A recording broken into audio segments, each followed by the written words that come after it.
بسم اللہ الرحمن الرحیم۔ السلام علیکم۔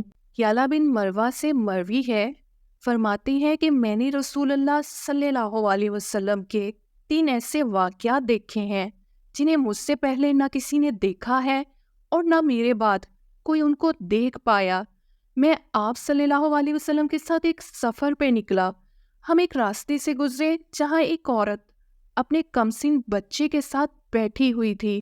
کہنے لگی، اے اللہ کے رسول صلی اللہ علیہ وسلم، بلا نے اس بچے کو آن گھیرا ہے اور اس بچے کی وجہ سے وہ بلا ہم پر بھی نازل ہو گئی ہے، اور معلوم نہیں دن میں کتنی بار اس کو دورہ پڑتا ہے۔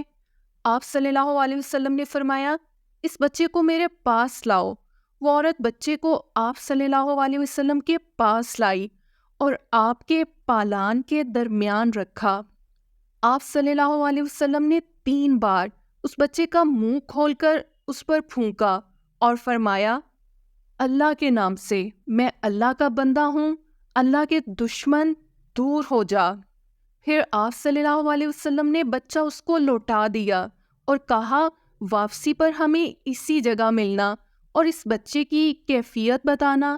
بیان کرتے ہیں کہ ہم چلے گئے اور جب لوٹے تو اس عورت کو اسی جگہ بیٹھا ہوا پایا۔ اس کے ساتھ 3 بکریاں تھیں۔ آپ صلی اللہ علیہ وسلم نے اس سے دریافت کیا کہ تیرے بچے کا کیا ہوا؟ اس عورت نے عرض کی، قسم ہے اس ذات کی جس نے آپ کو حق کے ساتھ مبعوث کیا۔ اس وقت سے ہم نے اس پر کوئی چیز محسوس نہیں کی۔ یہ کہہ کر اس نے بکریوں کو کھینچا اور آپ صلی اللہ علیہ وسلم کے سامنے پیش کیا۔ آپ صلی اللہ علیہ وسلم نے مجھ سے فرمایا، اترو اور ایک بکری لے لو اور باقی بکریاں اس عورت کو لٹا دو۔ ویڈیو اچھی لگی ہے تو لائک اور کامنٹ کریں، فرینڈس اینڈ فیملی کے ساتھ شیئر کریں، چینل پہ نئے ہیں تو سبسکرائب کر لیں اور بیل نوٹیفیکیشن آن کر دیں۔ ملتے ہیں آپ سے نیکسٹ ویڈیو میں۔ اللہ حافظ۔